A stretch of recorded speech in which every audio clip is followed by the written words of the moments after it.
Assalamualaikum warahmatullahi wabarakatuh.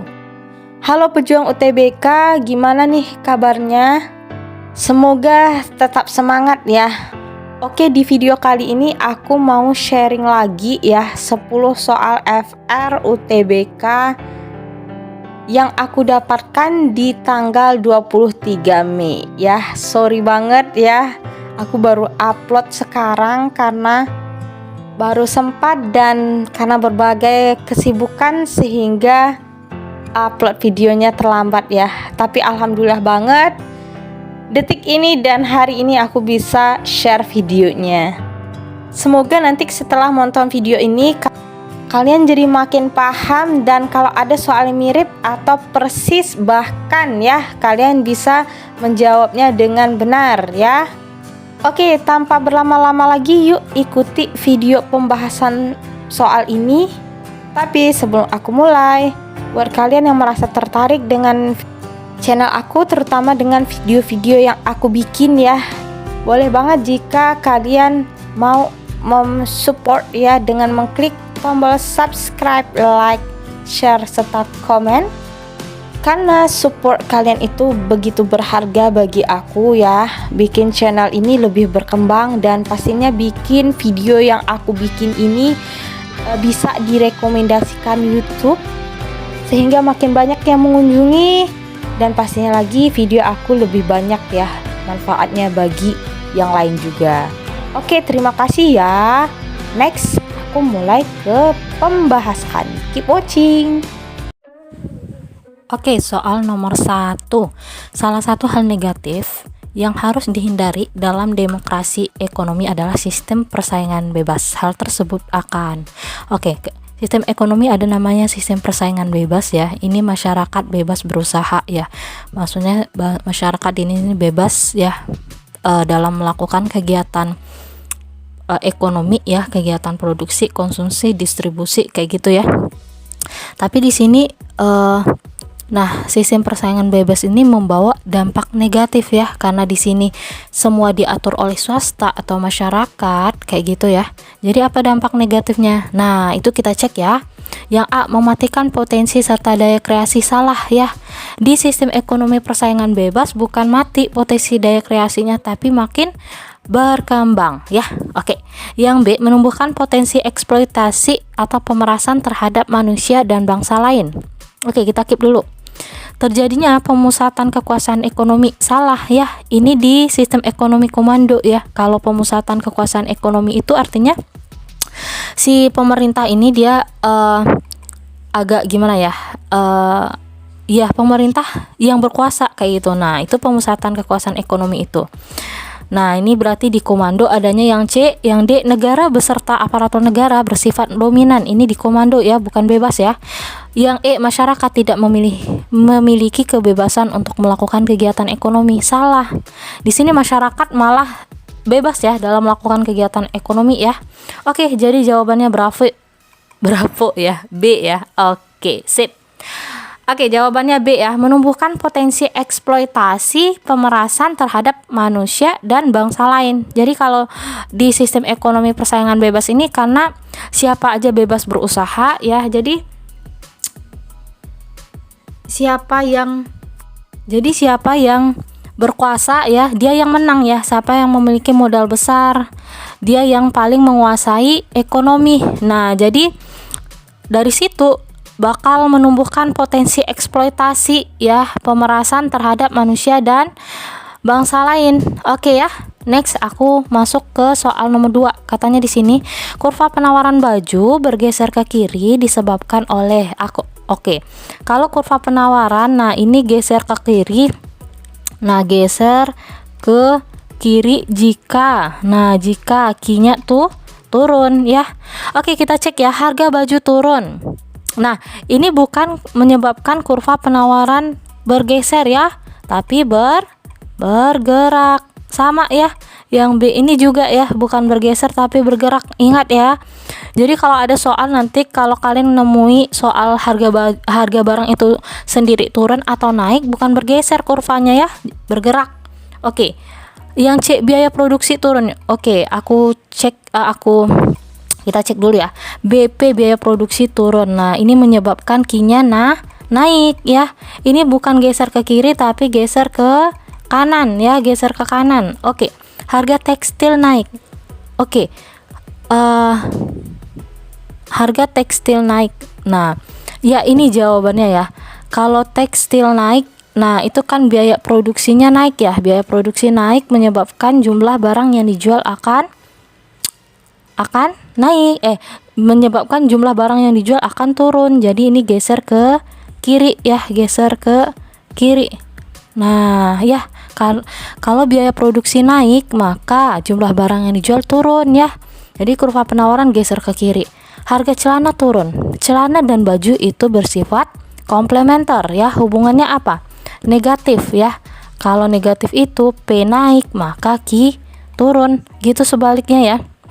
Kalau P-nya turun maka Q bakal naik. Nah, karena hubungannya negatif mereka nih berdua ya, negatif ya, berlainan arah ya maksudnya ya. Kalau di sini kita cek dulu ya. Harga celana turun berarti P celana turun, P celana turun. Nah, karena hubungannya negatif berarti Q-nya gimana? Akan naik ya. Hubungannya kan berlainan arah ya. Oke, kalau Q naik ini malah geser ke kanan ya, bukan ke kiri ya. Jadi kurva penawaran baju bergeser ke kiri disebabkan oleh harga tekstil naik D. Oke, next. Sip. Aku masuk nomor 3 ya. Nomor 3 katanya di sini koefisien elastisitas silang antara dua macam barang bertanda positif mempunyai arti. Oke, kalau barang tuh akan ada dua ya, substitusi dan komplementer ya. Kalau substitusi itu hubungan antara P dan Q-nya ya, atau koefisien elastisitasnya, koefisien elastisitas itu bernilai positif. Nah, kalau komplementer, nah hubungan antara atau koefisien elastisitasnya bernilai negatif. Jadi kita cek ya. Di sini katanya koefisien elastisitas silang antara dua macam barang bertanda positif. Jadi ini untuk barang si substitusi ya, barang pengganti ya. Oke, yang A, kedua barang tersebut adalah barang publik, salah. Kedua barang tersebut adalah barang inferior, salah. Kedua barang tersebut adalah komplementer, salah. Ini harusnya negatif ya. Kedua barang tersebut adalah barang substitusi. Oke, jawabannya udah ketemu ya. Jadi jawabannya delta ya. Oke, sip. Oke, next aku mulai masuk dari soal 4 ya. Di sini katanya berikut ini yang bukan merupakan faktor penentu elastisitas penawaran suatu barang adalah. Oke, kalau faktor penentu elastisitas penawaran berarti apa yang membuat jumlah barang itu ya berkurang atau bertambah kayak gitu ya. Nah, ini dia sama faktor penawaran ya. Faktor-faktor yang mempengaruhi ya, yang mempengaruhi penawaran ya, penawaran. Jadi sama nih ya, faktor yang menentukan elastisitas penawaran sama faktor yang mempengaruhi penawaran. Nah, kita cek dulu. Yang A, kapasitas produksi. Iya, kapasitas produksi itu kemampuan produksi ya. Ini masuk ya. Ini masuk mempengaruhi jumlah barang yang dijual atau faktor yang mempengaruhi penawaran ya. Ketersediaan bahan baku ini juga masuk faktor penawaran ya. Nah, kemudian musim juga masuk ya. Ini juga masuk ke faktor yang mempengaruhi penawaran ya. Ini juga pajak ini juga masuk ya. Jadi yang enggak itu pendapatan masyarakat. Nah, ini faktor yang mempengaruhi permintaan atau faktor yang menjadi penentu ya. Nah, ini faktor penentu ya, penentu elastisitas permintaan ya. Nah, gimana kalau misalnya pendapatan masyarakat itu naik terhadap permintaannya, atau gimana sebaliknya kalau pendapatan masyarakat itu turun terhadap permintaannya, gimana kayak gitu ya. Nah, itu ya. Jadi jawabannya elang E. Oke, sip. Aku masuk lagi ke soal nomor 5. Nah, di sini katanya hal yang terjadi di pasar monopolistik tetapi tidak terjadi di pasar monopoli adalah. Oke, pasar monopolistik ini pasar apa? Pasar yang gimana sih penjualnya, berapa banyak sih penjualnya? Oke, di pasar monopolistik ini penjual dan pembelinya banyak ya. Nah, ini pasar yang terdiri dari banyak penjual dan pembeli. Oke, berarti penjual dan pembelinya banyak. Sebenarnya kalau dari segi pembeli itu banyak di pasar apa aja ya, maupun di pasar monopoli, oligopoli, PPS, dia sama ya, pembeli itu memang banyak kayak gitu ya. Nah, di sini yang membedakan itu penjual ya. Kalau pasar monopolistik dia masih banyak juga penjual dan pembelinya, tapi nggak sebanyak di persaingan tak sempurna kayak gitu. Tetapi tidak terjadi di pasar monopoli. Nah, berarti nih pasar monopoli ini berapa nih penjualnya? Pasar yang terdiri dari satu penjual kayak gitu ya. Berarti penjual ini satu cuman ya. Nah, adalah katanya harga ditentukan oleh pasar. Oke, kalau di pasar monopolistik, nah harga ditentukan oleh di sini kan si monopolistik nih harga ditentukan, harga itu masih dipengaruhi oleh penjual ya, tapi pengaruh penjual itu cuman kecil kayak gitu. Nah, kalau di monopoli harga ditentukan oleh penjual ya. Jadi salah yang A ini kalau ditentukan pasar. Nah, dia di sini yang terjadi di persaingan monopolistik tetapi tidak terjadi di pasar monopoli. Nah, kita cek ya. Yang B, harga ditentukan oleh pengusaha. Nah, di monopolistik ya harga itu memang ditentukan oleh pengusaha, tapi pengaruh pengusaha itu cuman bisa membuat wewenang bikin harga itu kecil, pengaruhnya cuman. Jadi di sini harga masih ditentukan oleh pasar kayak gitu ya. Nah, jadi salah juga yang B ini ya. Kalau di monopoli baru harga ditentukan oleh pengusaha atau penjual ya. Yang C, tidak terdapat hambatan masuk atau keluar pasar. Nah, coba kita cek ya, di persaingan monopoli memang ya tidak terdapat hambatan masuk keluar pasar, betul. Nah, di pasar monopoli terdapat hambatan ya, terdapat hambatan masuk pasar. Tadi ini jawabannya ya. Jawabannya Charlie ya. Oke, sip. Nah, ngerti ya? Ngerti ya? Semoga dimengerti ya. Kalau di monopolistik itu kan memang nggak ada kan hambatan keluar masuk pasar kan. Kalau di monopoli ada. Nah, kita cari di sini yang ada di monopolistik tapi tidak ada di monopoli. Makanya jawabannya C. Oke, sip. Nomor 6. Perhitungan pertumbuhan ekonomi yang menggunakan angka PDB berdasarkan harga konstan dimaksudkan untuk menghilangkan pengaruh. Oke, ini jawabannya untuk menghindari pengaruh inflasi ya. Jadi kayak gini. Ya. Pendapatan nasional itu ya, aku singkat aja lah, pendapatan nasionalku ada dua, pendapatan nasional PN ya. Ada PDB real ya, ada nominal ya. PDB real. Nah, ada nominal, PDB nominal. Kalau PDB nominal ini udah dipengaruhi inflasi ya. Ini dipengaruhi inflasi. Nah, kalau PDB real ini belum dipengaruhi inflasi, belum dipengaruhi inflasi ya. Jadi, kalau dilihat sekilas, mana dong nilai yang lebih tinggi? PDB nominal atau real? Ini dong nilai yang lebih tinggi nominal ya, karena ini udah dipengaruhi inflasi, harga barangnya semakin mahal ya. Nah, kalau di real, nah dia belum dipengaruhi inflasi ya nilainya, jadi lebih kecil. Nah, berarti di sini berdasarkan harga konstan dimaksudkan untuk menghilangkan pengaruh inflasi ya. Nah, kalau real itu dia dilihatnya berdasarkan harga konstan. Harga konstan tuh harga tetap ya. Harga belum terpengaruh inflasi ya, harga sebelumnya kayak gitu ya.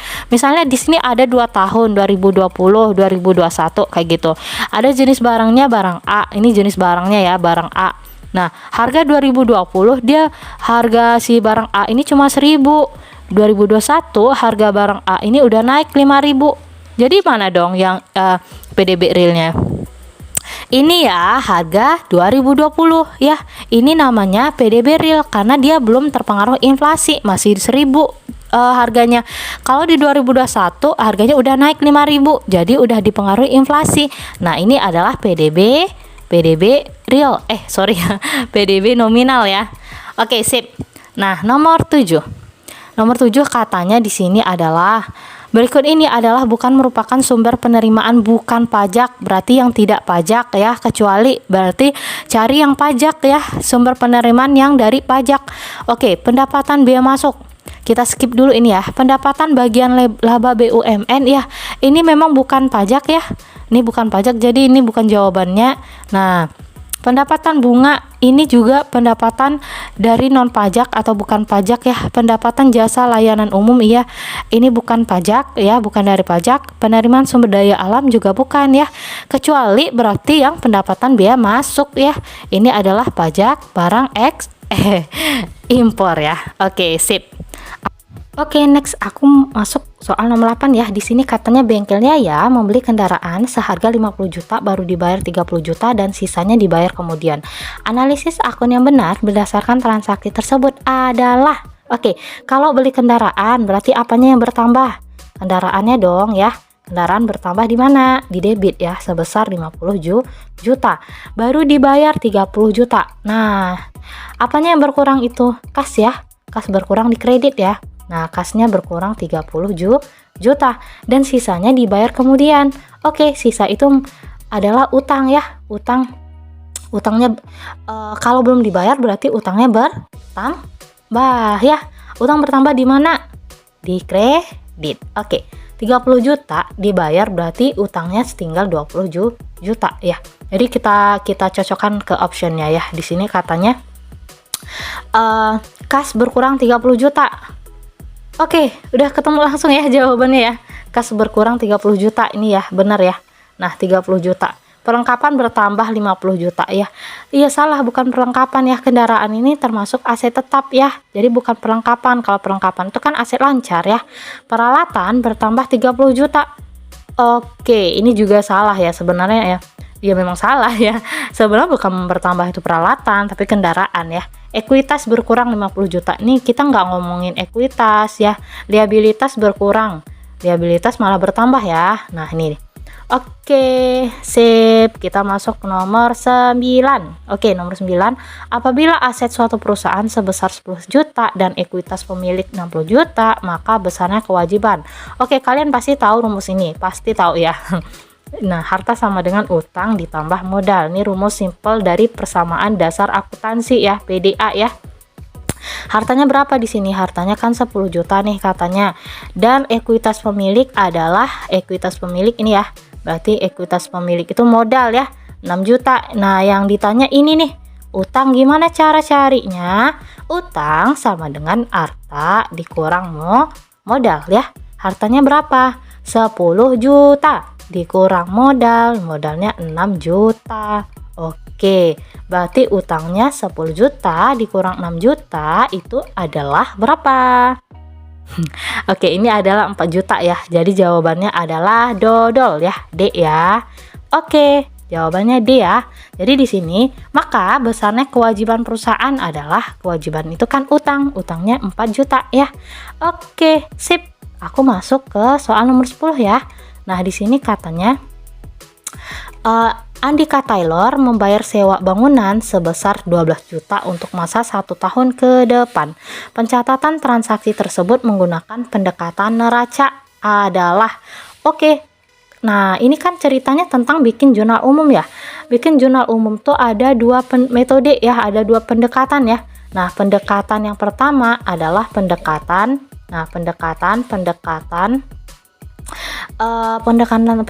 apa ya? Kok lupa? Oh ya, pendekatan. Tunggu dulu ya. Pendekatan laba rugi. Sorry ya. Nah, ini pendekatan yang pertama itu namanya pendekatan laba rugi ya. Laba rugi. Nah, yang kedua namanya pendekatan neraca ya. Pendekatan neraca ya. Kalau pendekatan neraca, nah kita mendebitkan mendebitkan sewa dibayar di mukanya. Nah, berarti di sini aku singkat aja ya, sewa dibayar di muka itu SDD ya. SDD-nya di debit ya. Kemudian nah, sewa dibayar di mukanya pakai apa? Pakai uang dong. Nah, uang itu apa? Kas ya. Kas berkurang di kredit. Jadi jawabannya udah ketemu nih ya. Nah, gitu dia. Kalau pendekatan laba rugi ini kita mendebitkan beban sewa ya, beban sewa. Nah, beban sewa dibayar di muka ya. Boleh kita kasih akunnya ini beban sewa dibayar di muka. Aku singkat aja ya, beban sewa DD gitu ya, SDD ya, beban SDD ya, beban sewa dibayar di muka ya. Kemudian yang di kredit apa? Nah, tetap ya temennya itu tetap si kas ya. Jadi kasnya berkurang ya. Oke. Jadi jawabannya udah ketemu ya. Nah, pencatatan transaksi tersebut menggunakan pendekatan neraca. Oke, kalau pendekatan neraca kita debitkan SDD, kita kreditkan kas ya. Oke, jawabannya adalah yang A salah ya, yang C salah, D salah, E salah. Oke, jawabannya adalah bravo ya. Oke, jadi kalian tuh tinggal ingat aja ya, kalau pendekatan laba rugi yang di debitnya adalah beban sewa ya. Nah, kemudian yang dikredit apa? Yang dikredit itu sama, tetap kas ya, karena bayarnya pakai kas kan. Nah, kalau pendekatan neraca ya, nah kita debitkan sewa dibayar di mukanya dan kreditkan kasnya. Oke, jadi jawabannya B ya. Sip. Oke, itu dia video pembahasan soal FR UTBK. Semoga dapat dimengerti dan dipahami ya. Nah, jika ada pertanyaan boleh ditulis di kolom komentar. Jika ada saran ataupun topik ya mengenai materi ekonomi atau akuntansi apa yang akan aku bikin di video berikutnya, boleh banget ya tulis di kolom komentar. Jika ada pertanyaan tentang soal-soal yang kalian temui ya, tapi belum ketemu ya jawabannya, boleh juga di-share ke aku. Selagi aku bisa jawab, pasti nanti dibantu. Oke, silakan yang mau berkomentar, tulis sekarang juga ya di kolom komentar. Biar lebih rame ya, pastinya diskusi akan lebih hidup jika lebih rame yang komentar. Silakan. Dan jangan lupa setelah komen ya, kalian boleh klik like, subscribe, bagikan juga video ini ke yang lain biar bikin video ini lebih bermanfaat. Oke, terima kasih ya yang selalu hadir di video aku. Terima kasih juga yang udah mensupport channel ini. Semoga kalian semua merasa terbantu dengan kehadiran channel ini. Jangan lupa hadir ya di video-video aku berikutnya. See you to the next video ya.